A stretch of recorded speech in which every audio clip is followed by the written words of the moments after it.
വിശദമായ റിപ്പോർട്ടുകളിലേക്ക്. യു.പി. മുഖ്യമന്ത്രിയായി യോഗി ആദിത്യനാഥ് സത്യപ്രതിജ്ഞ ചെയ്ത് അധികാരമേറ്റു.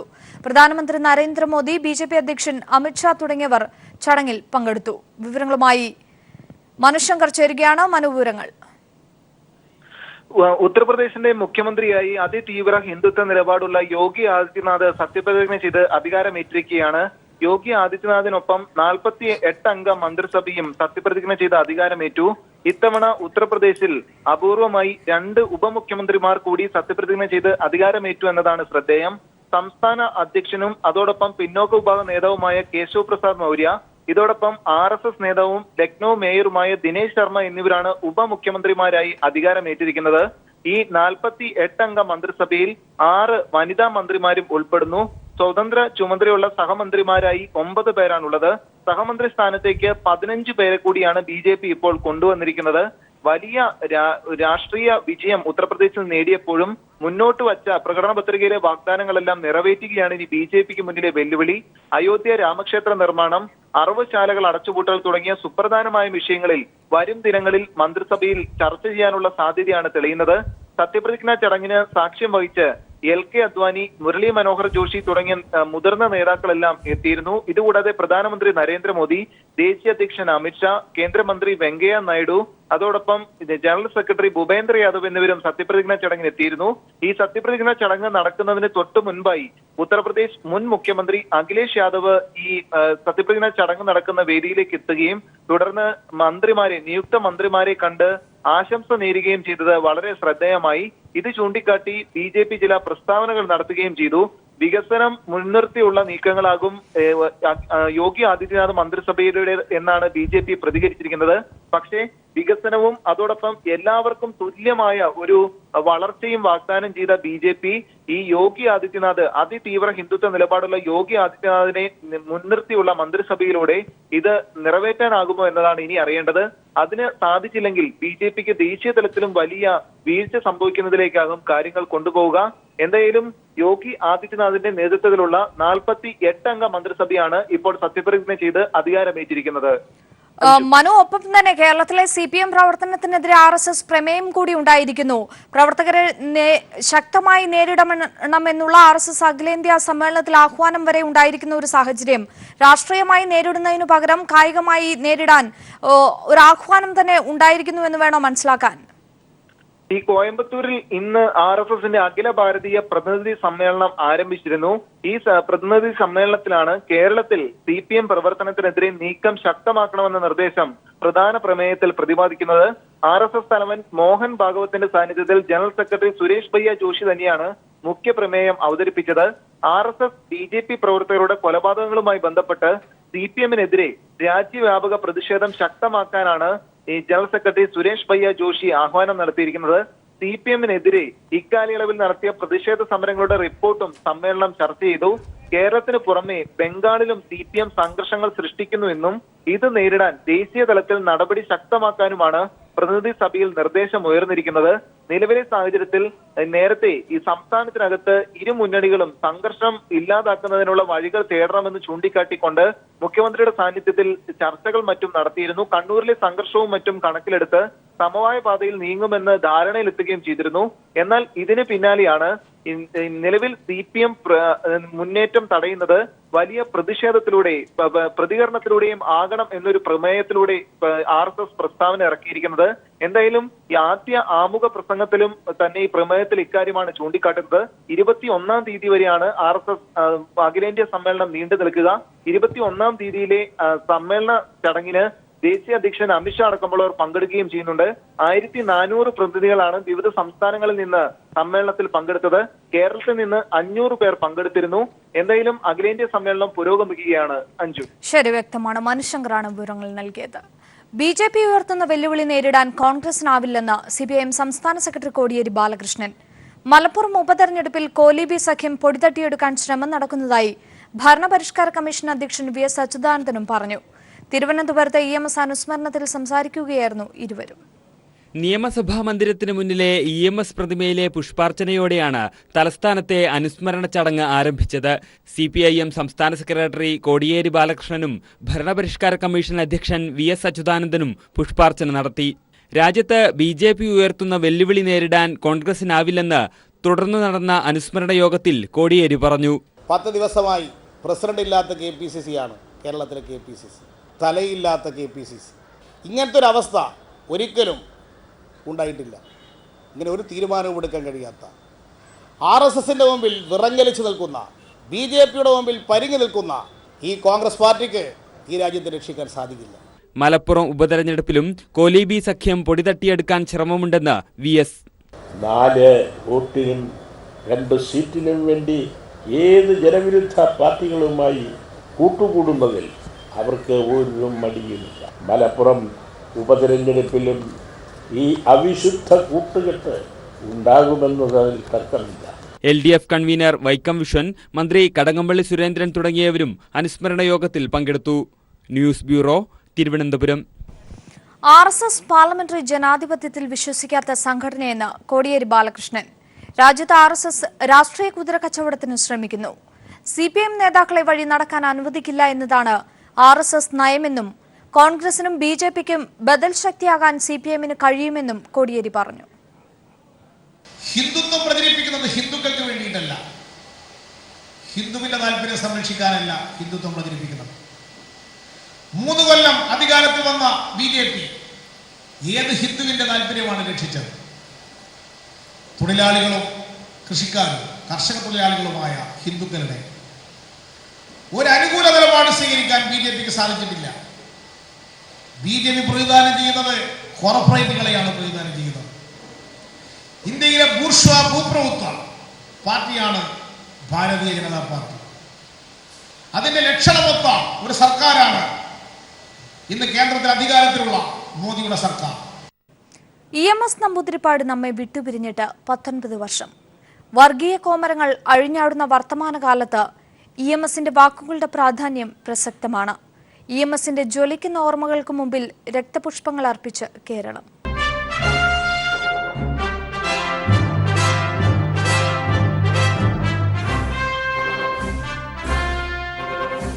സഖാവ് EMS നമ്പൂതിരിപ്പാട് നമ്മെ വിട്ടുപിരിഞ്ഞിട്ട് 19 വർഷമാകുന്നു.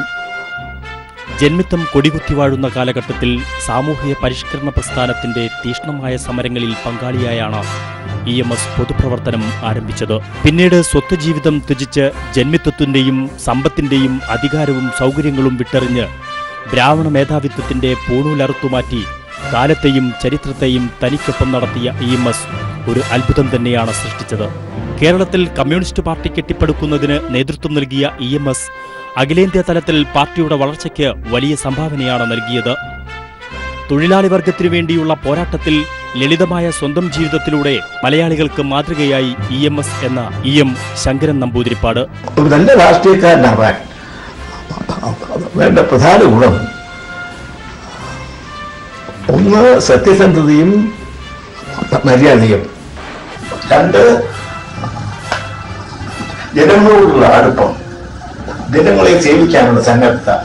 ആചാരത്തിന്റെയും വിശ്വാസത്തിന്റെയും അദൃശ്യ തടവറയ്ക്കുള്ളിൽ ഭയന്നു വിറച്ചു നിൽക്കുകയായിരുന്ന മനുഷ്യ മനസ്സുകളെ മോചിപ്പിക്കാൻ അദ്ദേഹം തന്റെ ജീവിതം തന്നെ മാറ്റിമറച്ചു. ലോകത്തിലാദ്യമായി ജനാധിപത്യ വ്യവസ്ഥയിലൂടെ ഭരണത്തിലെത്തിയ ഒരു കമ്മ്യൂണിസ്റ്റ് മുഖ്യമന്ത്രി എന്ന സവിശേഷണവും EMSന് സ്വന്തം. കേരളം കണ്ടതിൽ വെച്ച് ഏറ്റവും മികച്ച ഭരണാധികാരിയായിരുന്നു അദ്ദേഹം. വർഗീയതയ്ക്കെതിരെയും ജന്മിത്വ സമ്പ്രദായത്തിനെതിരെയും ശക്തമായ പോരാട്ടമാണ് EMS നടത്തിയത് എന്നതിന് ഒരു ഉദാഹരണമാണ് ജന്മിത്വ സമ്പ്രദായത്തിന്റെ അടിവേറക്കുന്ന രീതിയിൽ EMS സർക്കാരിന്റെ കാലത്ത് അവതരിപ്പിക്കപ്പെട്ട ഭൂപരിഷ്കരണ ബിൽ. ചരിത്രമെന്നത് സമ്പന്നന്റെയും രാജാക്കന്മാരുടെയും ജീവചരിത്രം മാത്രമല്ലെന്നും കീഴാളനും അടിച്ചമർത്തപ്പെടുന്നവനും ചരിത്രം നിർമ്മിക്കാൻ സ്ഥാനമുണ്ടെന്നും EMS ഉറക്കെ പറഞ്ഞു. വർഗീയതയുടെ അന്തരീക്ഷം വളരുന്ന, വർഗീയ കോമരങ്ങൾ കൊടികുത്തിവാഴുന്ന, അസഹിഷ്ണുതയുടെ വർത്തമാനങ്ങൾ രാജ്യത്തിന്റെ മതേതര മനസ്സുകളെ വ്രണപ്പെടുത്തുന്ന ഈ കാലത്ത് EMSന്റെ വാക്കുകളുടെ പ്രാധാന്യം ഒട്ടും തന്നെ കുറഞ്ഞിട്ടില്ല. കേരളത്തിന്റെ മനസ്സിൽ എക്കാലവും EMS ജീവിക്കും, ഒരു രക്തനക്ഷത്രമായി. News desk. മറ്റൊരു നിർണായക വാർത്തയിലേക്ക്. കുണ്ടറ പീഡന കേസിൽ നിർണായക വിവരങ്ങൾ പോലീസിന് ലഭിച്ചതായി സൂചന. അമ്മയുടെയും കുട്ടിയുടെയും മൊഴിയിൽ നിന്നാണ് നിർണായക വിവരങ്ങൾ പോലീസിന് ലഭിച്ചത്. പ്രതികളെ ഉടൻ അറസ്റ്റ് ചെയ്തേക്കും. പ്രതി കുട്ടിയുടെ ബന്ധുവാണെന്നാണ് സൂചന. വിവരങ്ങളുമായി രാജ്കുമാർ ചേരുകയാണ്. രാജ്കുമാർ, ആരിലേക്കാണ് കുറ്റം നീളുന്നത്? എന്തെങ്കിലും സൂചനകൾ ലഭിച്ചിട്ടുണ്ടോ? കുട്ടിയുടെ അടുത്ത ബന്ധു, കുട്ടിയെ സംരക്ഷിച്ചിരുന്ന അടുത്ത ബന്ധു തന്നെയാണ് പ്രതി എന്നാണ് ലഭിക്കുന്ന നമുക്ക് സൂചന. ഇത് അമ്മയുടെയും മൂത്ത കുട്ടിയുടെയും മൊഴിയുടെ അടിസ്ഥാനത്തിലാണ് പോലീസ് ഈ നിഗമനത്തിലേക്ക് അന്വേഷണ സംഘം എത്തിച്ചേർന്നിരിക്കുന്നത്. ഈ കഴിഞ്ഞ ഉൾപ്പെടെ 5 ദിവസമായി ഇതിൽ ഈ അമ്മയെയും കുട്ടിയെയും അതുപോലെ മുത്തച്ഛനെയും പോലീസ് വിളിച്ചു വരുത്തി ചോദ്യം ചെയ്തു വരികയായിരുന്നു. ഇപ്പോൾ ഏറ്റവും ഒടുവിലാണ് ഇന്നലെ മാത്രമാണ് ഇതിൽ കുട്ടിയുടെ അമ്മ ചില കാര്യങ്ങൾ വെളിപ്പെടുത്തിയത്. ഒപ്പം തന്നെ കുട്ടിയും സമാനമായി തന്നെ ചില വെളിപ്പെടുത്തലുകൾ നടത്തിയിട്ടുണ്ട്. ഇവരെ ഈ മനഃശാസ്ത്രജ്ഞരുടെ കൂടി നേതൃത്വത്തിലാണ് ഇവരെ ഇപ്പോൾ ഇതിന്റെ ഈ മൊഴിയെടുക്കൽ തുടരുന്നത്. ഇവർ ആദ്യം യാതൊന്നും പ്രതികരിക്കാൻ ഇവർ തയ്യാറായിരുന്നില്ല. ഇപ്പോൾ ഏറ്റവും ഒടുവിലാണ് ഇന്നലെയും ഇന്നുമായി മാത്രമാണ് അമ്മയും ഈ മകളും ഇതില് ചൈൽഡ് വെൽഫെയർ കമ്മിറ്റിയുടെ സംരക്ഷണയിലാണ് കുട്ടിയുള്ളത്. ഇവർ രണ്ടുപേരും ഇന്നലെ മാത്രമാണ് ഇവർ പ്രതികരിക്കാൻ തയ്യാറായത്. ഇതിനെ തുടർന്നാണ് നിർണായകമായ വിവരങ്ങളാണ് പോലീസിന് ലഭിച്ചിട്ടുള്ളത്. പ്രതിയെ സംബന്ധിച്ച് ലഭ്യമായിട്ടുള്ളത്. സാഹചര്യ തെളിവുകളാണ് ഇപ്പോൾ ഏറ്റവും കൂടുതൽ വന്നിട്ടുള്ളത്. ഇനി ഇതിൽ ശാസ്ത്രീയമായ ചില തെളിവുകൾ കൂടി ലഭിക്കാനുണ്ട്. എന്തായാലും അത് ഈ മറ്റുള്ള വിവര കാര്യങ്ങളെല്ലാം പുറത്തിറക്കാൻ പോലീസിന് കഴിഞ്ഞാൽ, സാഹചര്യ തെളിവുകൾ കിട്ടിക്കഴിഞ്ഞാൽ ശാസ്ത്രീയ തെളിവുകൾ അത്ര ഈ പ്രയാസമുണ്ടായിരിക്കില്ല എന്നുള്ളതാണ് നമുക്ക് ലഭിക്കുന്ന വിവരം. എന്തായാലും അറസ്റ്റ് ഇന്ന് തന്നെ ഉണ്ടായേക്കാനുള്ള സാധ്യതയുമുണ്ട്. രാജ്കുമാർ, എന്തായാലും ആദ്യം മുതൽക്കേ തന്നെ കുട്ടിയുടെ അമ്മ അന്വേഷണത്തോട് സഹകരിക്കാതിരുന്നതാണ് ഏറെക്കുറെ വെല്ലുവിളിയായിരുന്നത്. ഒരുപക്ഷെ പല കുറി ചോദ്യങ്ങൾ ആവർത്തിച്ചപ്പോഴും അവർ മൗനം പാലിക്കുന്ന ഒരു സാഹചര്യമാണ് ഉണ്ടായത്. ഒരുപക്ഷെ ഈ അടുത്ത ബന്ധു എന്നുള്ള നിലയിൽ ഇവർക്ക് വ്യക്തമായി അറിയാവുന്ന കാര്യമായതുകൊണ്ട് തന്നെ, അടുത്ത ബന്ധു ആയതുകൊണ്ട് അയാളെ സപ്പോർട്ട് ചെയ്യുന്ന രീതിയിലായിരുന്നോ ഈ അമ്മ മൗനം പാലിച്ചത്? അങ്ങനെ വേണോ മനസ്സിലാക്കാൻ? ആദ്യം മുതലേ അമ്മ പ്രത്യേകിച്ച് ഇതിന്റെ പോസ്കോ ആക്ട് ചുമത്തിയതിനു ശേഷം അമ്മയുടെ നിലപാട് ഏതെങ്കിലും സാഹചര്യത്തിൽ പോലീസ് തങ്ങളുടെ വീട്ടിലേക്ക് ഇനി വരികയാണെങ്കിൽ ജീവൻ ഒടുക്കും എന്നുള്ളതായിരുന്നു ഭീഷണി. ആദ്യം മുതൽ തന്നെ ഉണ്ടായിരുന്നു. ഇപ്പോൾ പോലീസ് ചോദ്യം ചെയ്യാൻ കൊട്ടാരക്കരയിൽ, കിഴക്കേക്കല്ലടയിലും കൊട്ടാരക്കരയിൽ എത്തിച്ചപ്പോഴും ഇതേ നിലപാട് അവർ ആവർത്തിച്ചു. അവരുടെ കഴുത്തിലുണ്ടായിരുന്ന ഷോൾ പോലീസ് പിടിച്ചു വാങ്ങിയപ്പോഴും അവർ ഇത് തന്നെയാണ് പറഞ്ഞിരുന്നത്. ഷോൾ ഇല്ലെങ്കിലും തനിക്ക് ജീവൻ ഒടുക്കാം അറിയാമെന്നും ഏറ്റവും ഒടുവിൽ അമ്മ പറയുകയുണ്ടായി. ഈ സാഹചര്യത്തിലാണ് അന്വേഷണം, അതിന്റെ ചോദ്യം ചെയ്യൽ, മൊഴിയെടുക്കൽ മുഴുവനും ഒരു വല്ലാത്ത അവസ്ഥയിലേക്ക് എത്തി നിന്നത്. ഇതിൽ ഒരു കാരണവശാലും ഇതിൽ ആരാണ് കുട്ടിയെ പീഡിപ്പിച്ചത് അല്ലെങ്കിൽ അതിലേക്ക് തെളിവ് ലഭിക്കുന്ന സൂചനകളൊന്നും തന്നെ അമ്മ സംസാരിച്ചിരുന്നില്ല. തന്റെ ഒരു മകൾ പോയി, ഇനി അടുത്ത മകൾ കൂടി നഷ്ടപ്പെടാൻ താൻ തയ്യാറല്ല എന്നുള്ളതായിരുന്നു അവർ ആവർത്തിച്ച് പറഞ്ഞുകൊണ്ടിരുന്നത്. ഇന്നലെ മാത്രമാണ് അമ്മ കൂടുതൽ കാര്യങ്ങൾ വെളിപ്പെടുത്താൻ തയ്യാറായത്. അതിന് കാരണമായി തീർന്നത് പോലീസിന്റെ തന്ത്രപരമായ നീക്കങ്ങളായിരുന്നു. ഇതിൽ മനഃശാസ്ത്ര വിദഗ്ധരുടെ ഒരു സഹായത്താലാണ് ഇവർ ഇത് മുഴുവനും ഈ അമ്മയെയും അതുപോലെ തന്നെ ഈ പെൺകുട്ടിയെയും ഇതിൽ മൊഴിയെടുക്കുന്നതിനും കൂടുതൽ കാര്യങ്ങൾ ചോദിച്ചറിയാനും അവർ തയ്യാറായത്. ഇതാണ് ഇതിന്റെ ഈ തന്ത്രപരമായ നീക്കത്തിലൂടെയാണ് അമ്മയിൽ നിന്ന് കൂടുതൽ വിവരങ്ങൾ ഇപ്പോൾ ലഭ്യമായിരിക്കുന്നത്. കഴിഞ്ഞ 5 ദിവസമായി അമ്മയെയും അതുപോലെ തന്നെ ഈ മുത്തച്ഛനെയും പോലീസ് കൊട്ടാരക്കരയിലും കിഴക്കേക്കല്ലടയിലും വിളിച്ചു വരുത്തി ചോദ്യം ചെയ്തിരുന്നു. ഇത് ഒപ്പം ഈ കുട്ടിയുടെ പിതാവ് ജോസിനെയും ഇതിന്റെ കാര്യങ്ങൾ, ഇവർ പറയുന്ന കാര്യങ്ങളുടെ വസ്തുത മനസ്സിലാക്കുന്നതിനും ശരിയാണോ എന്ന് തിരിച്ചറിയുന്നതിനും ജോസിന്റെ സഹായവും പോലീസ് തേടിയിരുന്നു. ഈ സാഹചര്യത്തിന് ഏറ്റവും ഒടുവിലാണ് പോലീസിന് ചില സൂചനകൾ ലഭിച്ചതിന്റെ അടിസ്ഥാനത്തിൽ അമ്മയോട് അക്കാര്യങ്ങൾ അങ്ങോട്ട് പറഞ്ഞുകൊണ്ട് ചോദ്യങ്ങൾ ഉന്നയിച്ചത്. ഇതിനെ തുടർന്നാണ് അമ്മയ്ക്ക് ഉത്തരം മുട്ടുകയും അവർ ഈ ഏറെക്കുറെ കാര്യങ്ങൾ വെളിപ്പെടുത്തുകയും ചെയ്തിട്ടുണ്ട്.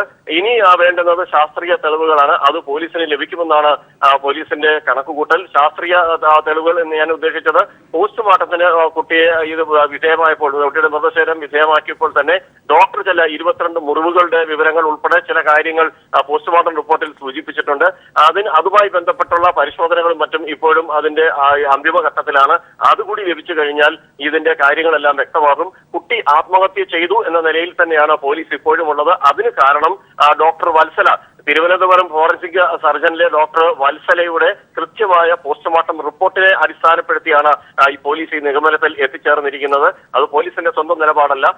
അതിൽ ഒരു ആത്മഹത്യ ചെയ്താൽ ഉണ്ടാകാവുന്ന അതിന്റെ ഇത് മാത്രമാണ് ഇപ്പോൾ ഈ കുട്ടിയുടെ മൃതശരീരത്തിൽ പോസ്റ്റ്മോർട്ടം ചെയ്തപ്പോൾ കണ്ടു എന്നുള്ളതാണ് ഡോക്ടറുടെ മൊഴി. 3 വട്ടം ഡോക്ടർ വത്സലയുടെ മൊഴി പോലീസ് രേഖപ്പെടുത്തിയിരുന്നു. ഈ 3 വട്ടവും ഒരേ തരത്തിൽ തന്നെയാണ് ഡോക്ടർ പ്രതികരിച്ചിട്ടുള്ളത്. അതുകൊണ്ട് അതിൽ അവിശ്വസിക്കേണ്ട കാര്യമില്ല. തുടർന്ന് മറ്റ് മറ്റ് പരിശോധനകൾ ആവശ്യമില്ല എന്നുള്ളതാണ്. എന്നാലും ഇതിൽ മറ്റ് ഏതെങ്കിലും തരത്തിലുള്ള ബാഹ്യമായിട്ടുള്ള ഈ കുട്ടിയുടെ ബന്ധുക്കളല്ലാതെ മറ്റാരെങ്കിലും ഇതിൽ ഈ കുട്ടിയെ പീഡിപ്പിച്ചിട്ടുണ്ടോ എന്ന് അറിയാൻ വേണ്ടി വളരെ വിപുലമായ ഒരു അന്വേഷണ സംഘത്തെ രൂപീകരിച്ചുകൊണ്ടായിരുന്നു ഇതിന്റെ അന്വേഷണ രീതികളെല്ലാം മുന്നോട്ട് പോയത്. കുട്ടി സ്കൂളിൽ നിന്ന് വിട്ട് വീട്ടിലേക്ക് പോകും വഴി സ്ഥിരമായി കയറുന്ന കടകളിൽ മിഠായി വാങ്ങിക്കുന്നതിനോ ഐസ്ക്രീം വാങ്ങിക്കുന്നതിനോ ഉൾപ്പെടെയുള്ള കാര്യങ്ങൾക്ക് കയ്യിലിട്ടുള്ളത് മുഴുവനും ചോദ്യങ്ങൾ മനസ്സിലാക്കിക്കൊണ്ട് ആ കട ഉടമകളെ വരെ പോലീസ് വിളിച്ചു വരുത്തി അവർ മൊഴി ശേഖരിച്ചിരുന്നു. കുട്ടിയെ സംബന്ധിച്ച് അന്വേഷണം നടത്തിയിരുന്നു. അത്ര വിപുലമായ ഒരു അന്വേഷണമാണ് പോലീസിന്റെ ഭാഗത്തു നിന്നുണ്ടായത്. 3 ഡിവൈഎസ്പിമാർ പ്രധാന അന്വേഷണ ചുമതല കൊട്ടാരക്കര ഡിവൈഎസ്പി ബി കൃഷ്ണകുമാറിനായിരുന്നു. അദ്ദേഹത്തെ കൂടാതെ ക്രൈംബ്രാഞ്ചിന്റെയും അതുപോലെ തന്നെ ക്രൈം ഡിറ്റാച്ച്മെന്റിന്റെയും 2 ഡിവൈഎസ്പിമാർ കൂടി അദ്ദേഹത്തിന് ആ സംഘത്തിൽ ഉണ്ടായിരുന്നു. 10 CIമാർ SIമാർ ഉൾപ്പെടുന്ന ഒരു വലിയ സംഘം തന്നെയാണ് കൊട്ടാരക്കര റൂറൽ SP സുരേന്ദ്രന്റെ കൂടി നേതൃത്വത്തിൽ ഈ അന്വേഷണങ്ങൾ മുഴുവൻ ഇപ്പോൾ മുന്നോട്ട് പോയിക്കൊണ്ടിരിക്കുന്നത്. രാജ്കുമാർ, ഒരുപക്ഷെ നാളെ 20-ാം തീയതി നുണപരിശോധനയ്ക്ക് ഹാജരാക്കാൻ കുട്ടിയുടെ അമ്മയോടും മുത്തച്ഛനോടും പറഞ്ഞിരുന്നു. എന്നാൽ പോലീസ് ഈ ഒരു നിഗമനത്തിലേക്ക് എത്തിയ ഒരു സാഹചര്യത്തിൽ അതിനു മുമ്പ് തന്നെ അറസ്റ്റ് ഉണ്ടാകുമെന്ന് വ്യക്തമല്ലേ? തീർച്ചയായും ഇതില് പോലീസിന് ഒരു കൃത്യമായ ഇതിലൊരു അജണ്ട ഉണ്ടായിരുന്നു. ഇവർ ഈ നിസ്സഹകരണ രീതിയിൽ മുന്നോട്ട് പോയവർ മുഖ്യമന്ത്രി നിയമസഭയിൽ സൂചിപ്പിച്ചതുപോലെ തന്നെ അത് അക്ഷരാർത്ഥത്തിൽ 100% ശരിയായിരുന്നു. ഈ അമ്മയോ മറ്റു ബന്ധുക്കൾ ആരും തന്നെ പോലീസിന്റെ അന്വേഷണവുമായി തുടക്കം മുതൽ തന്നെ സഹകരിച്ചിരുന്നില്ല. പോലീസിനെ പടി കയറ്റില്ല എന്നുള്ളതായിരുന്നു അവരുടെ നിലപാട്.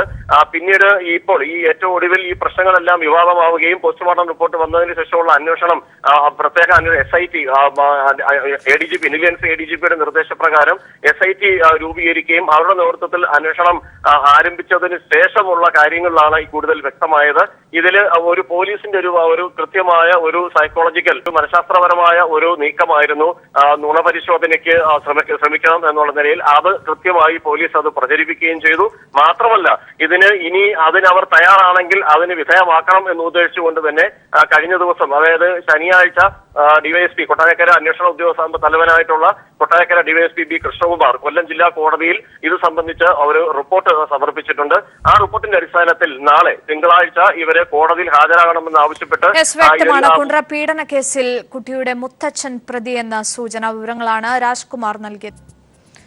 കേരള മുഖ്യമന്ത്രി പിണറായി വിജയൻ ഇന്ന് ഹൈദരാബാദ് CPIM സംസ്ഥാന സെക്രട്ടറി T വീരഭദ്രൻ നയിക്കുന്ന പദയാത്രയുടെ സമാപന സമ്മേളനത്തിൽ മുഖ്യമന്ത്രി പിണറായി വിജയനും ദേശീയ ജനറൽ സെക്രട്ടറി സീതാറാം യെച്ചൂരിയും മുഖ്യ അതിഥിയായി പങ്കെടുക്കും. മുഖ്യമന്ത്രിയായ ശേഷം ആദ്യമായി ഹൈദരാബാദിലെത്തുന്ന പിണറായി വിജയന് മലയാളികൾ പ്രത്യേക സ്വീകരണവും ഒരുക്കിയിട്ടുണ്ട്. സമൂഹത്തിൽ വർദ്ധിച്ചുവരുന്ന അസന്തുലിതാവസ്ഥയ്ക്കെതിരെ ഹൈദരാബാദ് CPIM സംസ്ഥാന സെക്രട്ടറി തമിനേനി വീരഭദ്രൻ നേതൃത്വത്തിൽ നടന്നുവരുന്ന പദയാത്ര ഇന്ന് സമാപിക്കും. കഴിഞ്ഞ 150 ദിവസത്തിലേറെ 32 ജില്ലകൾ പദയാത്ര പിന്നിട്ടു. സാമൂഹ്യനീതിയാണ് ലക്ഷ്യമെന്ന് പദയാത്രയ്ക്കിടെ സംസ്ഥാന സെക്രട്ടറി തമിനേനി വീരഭദ്രൻ പീപ്പിൾ TVയോട് പറഞ്ഞു. Our motto is to achieve social justice in Telangana because the population of Telangana consists of 93% SC, ST, BC, MBC, minorities population. We demanded that social justice be implemented in Telangana. But our government, since 2.5 years,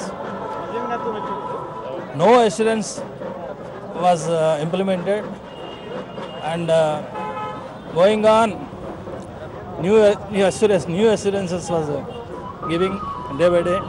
സമാപനം കുറിച്ച് നടക്കുന്ന മഹാസമ്മേളനത്തിൽ കേരള മുഖ്യമന്ത്രിയും CPIM polit bureau അംഗവുമായ പിണറായി വിജയനും CPIM general secretary Sitaram യെച്ചൂരിയും മുഖ്യ അതിഥിയായി പങ്കെടുക്കും. മുഖ്യമന്ത്രിയായ ശേഷം ആദ്യമായി ഹൈദരാബാദിലെത്തുന്ന പിണറായി വിജയന് വിവിധ മലയാളി സംഘടനകൾ വൈകുന്നേരം 3 മണിക്ക് പ്രത്യേക സ്വീകരണം ഒരുക്കിയിട്ടുണ്ട്. കേരള മുഖ്യമന്ത്രിക്ക് ഇതിനു മുമ്പ് ഒരു ഇതുപോലെയുള്ള സ്വീകരണം കൊടുത്തിട്ടില്ല. ഇതാദ്യമായിട്ടാണ് തെലങ്കാന മേഖലയിലുള്ള എല്ലാ മലയാളികളും ഒരുമിച്ചുകൊണ്ട് ഈ സ്വീകരണ ചടങ്ങ് കൊടുക്കുന്നത്. 4000 കിലോമീറ്ററിലേറെ പിന്നിട്ട പദയാത്രയുടെ ഓരോ വേദിയിലും എത്തുന്നത് ആയിരക്കണക്കിന് പേർ. സമാപന സമ്മേളനത്തിലെത്തുന്ന മുഖ്യമന്ത്രി പിണറായി വിജയന് ഊഷ്മളമായ സ്വീകരണമാണ് ഹൈദരാബാദ് ജനത കാത്തുവച്ചിരിക്കുന്നത്. ഹൈദരാബാദിൽ നിന്നും ക്യാമറമാൻ രാജീവ് കണ്ണാടിക്കൊപ്പം സന്തോഷ് സർലിംഗ്. സംസ്ഥാനത്ത് അനുഭവപ്പെടുന്ന കടുത്ത വരൾച്ച കുട്ടനാടൻ കാർഷിക മേഖലയെ തകർത്തു. 100 കണക്കിന് കർഷകർക്ക് കൃഷി ഉപേക്ഷിക്കേണ്ടി വന്നു. 5000 ഹെക്ടറിലാണ് വ്യാപക നാശനഷ്ടം സംഭവിച്ചിരിക്കുന്നത്. കർഷകർക്ക് കോടികളുടെ നഷ്ടമാണ് ഉണ്ടായത്. ഇതു പാടമല്ലെൻ്റെ ഹൃദയമാണ്, നെൽക്കതിരല്ല കരിയുന്ന മോഹമാണ്. ഇനി എൻ്റെ കരളും പറിച്ചു കൊള്ളുക.